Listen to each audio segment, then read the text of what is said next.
Good evening, everyone, and welcome to Tucker Carlson Tonight. That's the sign over there. You'll see in a second. I'm Brian Kilmeade.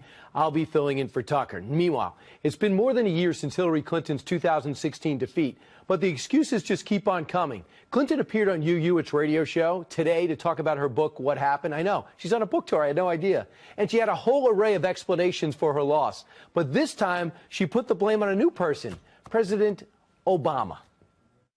When you run to succeed a two-term president of your own party, you have a historical headwind blowing against you. It is a challenge. If you are both the candidate defending a lot of the areas of agreement, but also putting forth an agenda for change, which is what I tried to do, it is often difficult to get the second part of that message through. Right, because you didn't say anything different from President Obama, so how do you run on the word change? Now, today wasn't the first time Clinton pointed fingers. If you had an email for every excuse she had, you could fill an entire private server. The use of my email account was turned into, the biggest scandal since Lord knows when. They covered it like it was Pearl Harbor. If you look at Facebook, the vast majority of the news items posted were fake. There's all these stories about, guys over in Macedonia who are running these fake news sites. I inherit nothing from the Democratic Party. Comey was more than happy to talk about my emails, but he wouldn't talk about investigation of the Russians. I also think I was the victim of a very broad assumption I was going to win. I did not know she was a judge on The Voice. I don't know if that chair turns. Meanwhile, Clinton used today's appearance to discuss more than just her defeat. She also said America has a large number of white supremacists who have made common cause with the president. I think there has proven to be more white supremacists and white nationalists than I wish there were in our country, as we saw tragically in Charlottesville and other places. And they have made common cause with the president's agenda out of their own mouth, that he is someone that they are counting on to promote it. Well, Clinton also expressed doubts about whether she can ever possibly be friendly towards President Trump like she was in the past. I said we all need to give him a chance, and we all need to support our president. We have one president at a time, and I've been very disappointed in the way that he has conducted himself. After this is all done, do you see becoming friendly with him again? I don't know the answer to that question, Hugh. I do. I'm going to go with no. Dan Bongino is a former Secret Service agent and an NYPD officer, and may I add, editorialized, a very nice man. Robin Byro is a former Obama campaign regional director, and they both join us now. Robin, the problem was President Obama. President Obama replacing a third-term popular president who got over 50% when he left. That is very hard when you run as an agent of change. Do you buy that? I can't ignore that these good things do go in waves. I mean, it happened with George W. Bush. After 8 years of George W. Bush, I thought we were destined for a change, and I thought that she had quite the road ahead of her with trying to paint herself differently than President Obama, and really she did not do a very good job of that. She did the best I think that she could, but her campaign still, I still insist to this day that it lacked soul. I had the privilege of meeting her several times face to face. She was always warm and ingratiating, but once you got her in front of her camera, it just fell flat, and she never seemed to really resonate with the people, and it just was lacking that soul. She failed to tap into that wave of populism and the anger, and Donald Trump did capture that, and so did Bernie Sanders. Right. Bernie was authentic. I would say George Bush was authentic, and I think President Obama was charismatic. Even one-on-one interviews, Dan, she didn't seem to resonate. But the problem fundamentally, I think, you tell me if I'm wrong, is if you're going to run as agent of change, you have to say something different from the person that you're changing from. She ran the same thing that President Obama ran on. She never said he was wrong here, he was wrong there, he was wrong there, and I'll be different here, right? Well, yes, Brian. That's because she sat in front of focus groups and changed their position by the day. She'd lick her finger and see where the wind was blowing. Robin said he had the privilege of meeting her. Well, I had the privilege of working with and for her as a Secret Service agent. My takeaway was the exact opposite. I found Mrs. Clinton to be the most deceptive human being, manipulative political person in a position of power I'd ever met in my entire life. It wasn't so much that she was a liar. It was that she did it and she deceived and manipulated with such ease. I spoke out against her, and believe me, this was not something I took lightly. I never attacked President Obama personally, and never would. I disagreed with his politics, but he was very genuine and nice to me personally. Mrs. Clinton is a fraud. If the people out there knew the Mrs. Clinton I knew, they would have a far different take. And the fact that she's trying to upend an American election where President Trump was elected, you may not have liked it, but that she's trying to upend it with this nonsense on this What Happened tour is a disgrace. It's a disgrace to herself and the American people that picked someone other than her. Robin, I'll add to this. I read Donna Brazil's book. I found it fascinating, cover to cover. She says that, no doubt about it, they took the African-American vote for granted.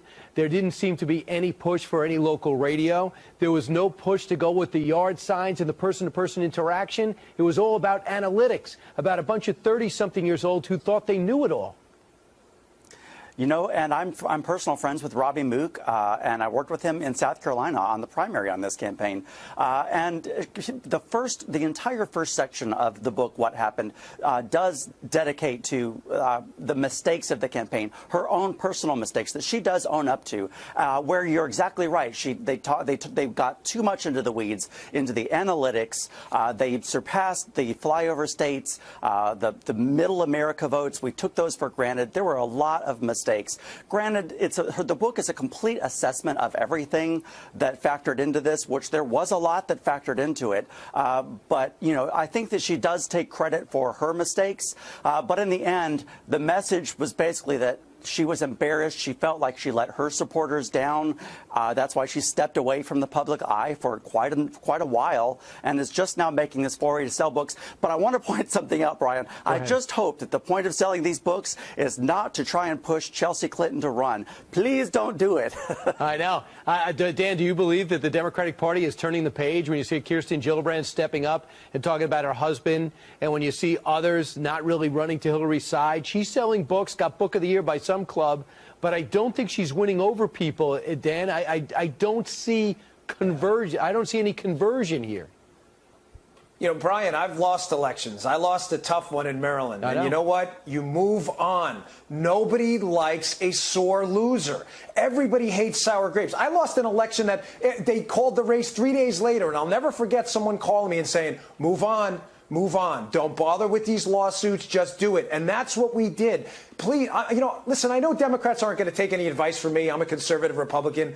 But she is not the hill to die on, the Clintons. Let her go. It is time to throw them overboard here. They are not genuine people. I can make the case to you strongly, having been around them and knowing them far differently than others, maybe including Robin, I'm not sure, that they have been the most destructive force in American politics in the last 50 years. Nobody close to them. They have absolutely decimated Americans' faith in government by everything they've done. It's really a shame, and it's time for the Democrats to unmoor themselves from the Clintons. And I would say a couple of things. Al Gore, I've never been more in awe of him. He had his heart broken with that election, no doubt about it. He won away.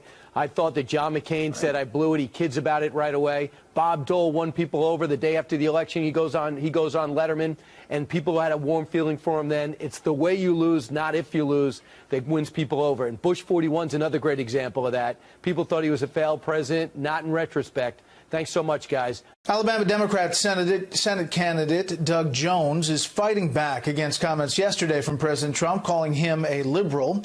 Correspondent Jonathan Serru tells us tonight from Birmingham, Jones is trying to portray himself as a centrist alternative to a Republican accused of sexual misconduct. Jones is now getting grilled on the policy front. I'm applying for a job. Roy Moore is applying for a job. He can't seem to hold one. Democrat Doug Jones mocked his Republican opponent, who was twice removed from the Alabama Supreme Court for refusing to follow federal court rulings on same-sex marriage and public display of the Ten Commandments. Speaking at a town hall forum in Huntsville, Jones praised Ronald Reagan's ability to reach across the aisle and criticized doctrinaire Republicans of today. They're the same ones, by the way, that are simply saying, oh, pay no attention to the allegations against Roy Moore. He's a Republican. By God, we'll vote for him anyway. That is wrong, people. That is wrong. Moore was invited but did not attend the town hall.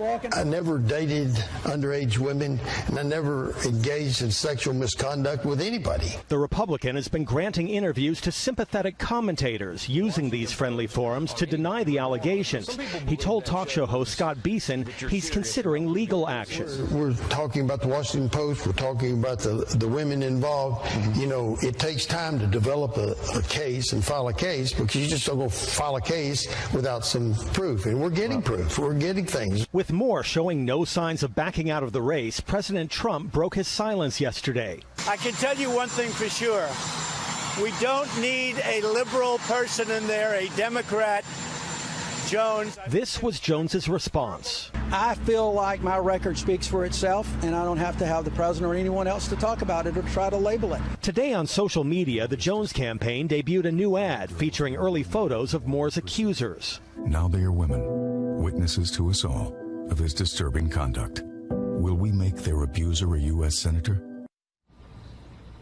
And this evening, the Moore campaign confirms that its communications director, John Rogers, has stepped down. Earlier in the day, an advisor from the campaign told Fox News that Rogers simply didn't have the experience to deal with all the press over the past couple weeks. But then later today, the campaign issued a news release quoting its chairman, Bill Armistead, saying, quote, John made the decision to leave the campaign last Friday. Any representations to the contrary are false. Brett? Jonathan Serry live in Birmingham. Jonathan, thank you.